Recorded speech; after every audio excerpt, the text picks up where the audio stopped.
So this is the valid class that I have. This set of values what I have. So this is what I will call it as a invalid input. If I enter my stocks as -1, my program should get terminated. Sir, it should be program terminated, no sir? Yes, please remember it is only for the logs, not for the stocks. Test cases in the sense I will be checking the different possibilities with the different combinations of inputs.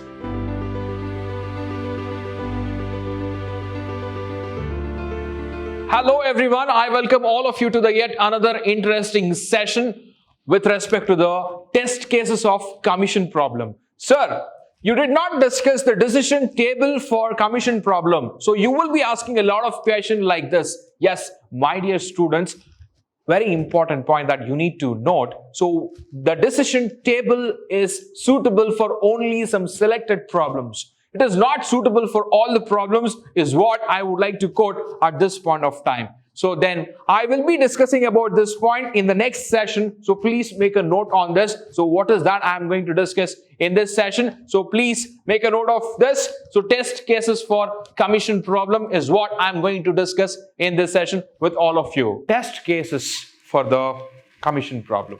Before I go to that, so I will be using the method called equivalence class for this test cases. You all know that we have two different methods, that is boundary value and also we have equivalence class. So I will be going for the equivalence class testing according to your syllabus. If you ask me what is the difference between the boundary value and then equivalence class, I have done a video on that. I want all of you to please go back to that video and check what exactly the equivalence class and the boundary value is all about. Yes, I have already told you. So let me discuss the equivalence class testing for the commission problem. So guys, the first part, whatever you are seeing, so this is what I will call it as a valid input data. This is what I will call it as a valid input data. When it comes to the equivalence class, say for example, imagine this is my class. I'm going to divide this class into separate groups. So that is what you need to understand in the overview. So fine. So this is the valid class that I have. This set of values what I have. So this is what I will call it as a invalid input. So fine. Then what do you call it as a valid set of inputs? So please listen to me carefully. The first condition that I have.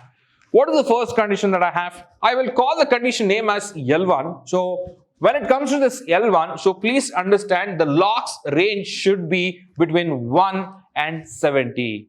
So I should have the logs between 1 and 70. So that is a valid input. So when it comes to the next one, so please understand this is very important. Whenever I enter the log as -1, so this condition will terminate the execution of the program. That is what you need to remember and it is very important too. So fine, the third condition when I have, now what exactly the third condition that I have? The third condition is all about the stocks. So what is the stocks? What is the range of the stocks that I have here to call it as a valid entry? So please observe, it starts from 1 and it should be within the 80. So 1 to 80 is the valid input that I will call with respect to the stocks. If I enter anything above 80, then I will call it as an invalid entry. If I enter anything below 1, so I will call that again it as an invalid entry. So fine. Again, I have the next condition that is B1 with respect to the barrels. So you all know that. So it should be within the range 1 to 90 is what you need to remember. So fine. This is my valid inputs. In the same way, I have also categorized and classified the invalid inputs. So please look at that. The first one that I have is logs. Suppose if I have the logs is equal to 0 or -1, obviously it is invalid according to this. So fine. The second one that I have is if the log is greater than 70 as I discussed previously, again it is invalid is what you need to remember. So fine, the next invalid input is, so stocks is less than 1 is also treated as invalid. Again, when it comes to stocks, if it is greater than 80, again I will treat that as a invalid. So please come back and the barrels. Yes, of course, when it comes to the barrels, if I have less than 1 barrel, then obviously I will call that as an invalid. And if it is greater than 90, obviously I will call that as a invalid input. That's what you need to understand. So this is what the equivalence class of a commission problem. You all know that when it comes to the commission problem, I have three things: stocks, locks, and barrels. So please remember that carefully. So I will be speaking with respect to that, right? So fine, you understood the equivalence class for testing. So let's get into the test cases that I have. Basically, let me start the test cases for weak, robust test case for commission problem. So what exactly you call this weak, robust? Why are you using this word? Please understand, this is my test cases. If I have any one invalid input, I will call that as a weak, robust test case. So that's what you need to understand. So fine, please understand the test case structure. What is that I have? So guys, in the first column, I have test case ID. I have just taken it as 8 different test cases. So 8 different test cases have got different test case numbers. In the same way, I have test case descriptions. So I have 8 different test case descriptions that I've taken. I've just taken the name. So there is nothing new in that. Fine. So here I have 3 inputs, as you all know. So the first input that I have here is locks. The second one I will consider it as stocks. And the third one is barrels. So fine. Please observe here. If I have taken 10 locks and 10 stocks and 10 barrels, so sales will be $100 and the expected output should be 10. That is your commission. So that is the first test case that I have. So fine. Please observe here, I have one invalid input. So others 2 valid inputs that I have. Suppose if I pass this, okay, if I pass this as an input, so what is going to happen? So my program is going to get terminated. So because I have entered the stocks as -1. So I have discussed this in the previous slide. If I enter my stocks as -1, my program should get terminated. So that is the condition that I had given. So fine. So when it comes to the third case, what will happen? Again, I have -2 with respect to the locks. So again, it is an invalid entry. I have one invalid entry. What will happen if I enter -2 as a locks and 40 for the stocks and 45 for the barrels? So please observe, value of the locks are not in range. So this is what the error that you will come across. So please understand, the expected output will be the same,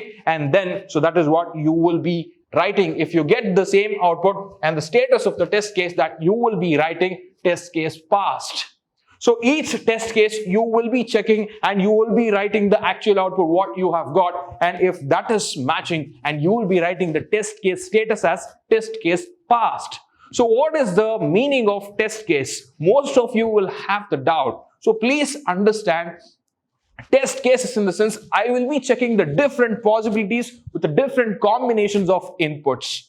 So that's what you need to understand. So I have 8 different possibilities and I will be recording 8 different actual outputs, and if that is correct, I will be writing the status that is passed or failed.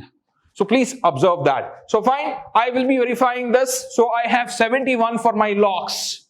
So please understand, 71 for my locks, I will enter 71 for my locks, and stocks 40, and when it comes to barrel 45. So what will happen? Value of the locks are not in range. So that's what you can observe here. Yes, obviously, and the output will be the same. So again, same here, please observe, I have entered the locks as 35, and when it comes to the stock, I have entered -1. But when it comes to the barrel, 48. So what should be the output? So please observe here, value of the stocks are not in range, that is 1 to 80. Obviously, I will be getting the same thing as the output. When it comes to the next test case, I have 35 in the locks and 81 in the stocks and barrel 45. So please observe again, stocks are not in range. In the same way, I have 10 in the locks and 9 in the stocks, and when it comes to barrels, I have 10. So I will be getting 97. So guys, sales will be 97. So please understand. So I will be getting the expected output. So I will not have any errors. That's what you need to observe here. All right. So I will be getting 997. So my commission will be 97. In the same way, the last test case. So obviously, I have taken the locks as 9 and the stocks as 10 and the barrels as 10. All right. So 955. And my commission will be 95.5, 10% commission of it. So this is what you need to observe with respect to the weak, robust test cases for commission problem. Let's understand the next one that I have, strong, robust test cases for commission problem. When it comes to strong, robust, so please understand. So guys, what will happen is minimum you will have so 2 invalid inputs. So when it comes to the strong, robust test cases. So I think rest everything is same. So let me show you the different test cases that I have. So guys, I have -2. Okay, when I have -2, obviously you will have values of the lock is not in range. So here you please observe 35 and 1. Okay, -1. So when I have -1, obviously, so please check out value of the stocks are not in range. Sir, it should be program terminated, no sir? Yes, please remember it is only for the locks, not for the stocks. So please remember that. So fine, I have 35, 40, -2. Okay, so what will happen? So barrels is not in the range. So that is what you will get. All right, in the same way. So from here, the strong, robust will start. So you have minimum 2 invalid inputs. So from here, the strong, robust starts because you will have minimum 2 invalid inputs. So you have -2 and -1. What should be the expected output?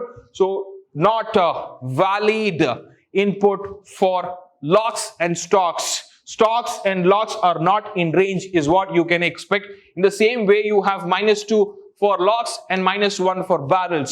What is that you will call? What is that you will get? So values of lock and values of barrels are not in range is what you can expect here. That will be your output.